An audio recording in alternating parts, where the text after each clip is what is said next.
Josh Mark.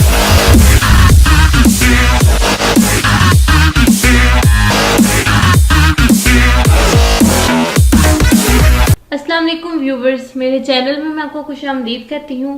अगर अभी तक आपने मेरा चैनल सब्सक्राइब नहीं किया तो उसे सब्सक्राइब कर लें और साथ ही बने हुए बेल आइकन पर भी क्लिक करें ताकि मेरी डेली की वीडियोस आप तक बआसानी पहुंच सकें। फ्रेंड्स, आज मैं आपको एक ऐसा मास्क बनाने का तरीका बताऊंगी जिससे कम से कम वक्त और कम से कम खर्च में आपका चेहरा जाज़िबे नजर दिखाई देगा, आपका चेहरा निखर जाएगा और आपके चेहरे के दाग धब्बे भी कम हो जाएंगे। तो चलिए फ्रेंड्स, मास्क बनाने का तरीका देखें। मास्क बनाने के लिए आपको चाहिए 1 चाय का चम्मच शहद, 1 चाय का चम्मच मिल्क पाउडर, 1 चाय का चम्मच नींबू का रस और आधा चाय का चम्मच बादाम का तेल।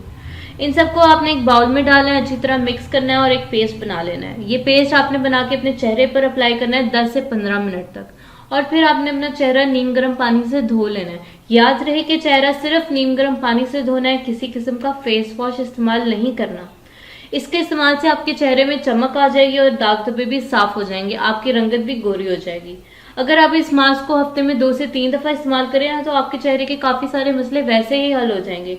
तो फ्रेंड्स, इस मास्क को जरूर ट्राई कीजिएगा और कमेंट सेक्शन में अपने रिजल्ट्स भी जरूर शेयर कीजिएगा। अपना बहुत सारा ख्याल रखिएगा। अल्लाह हाफिज।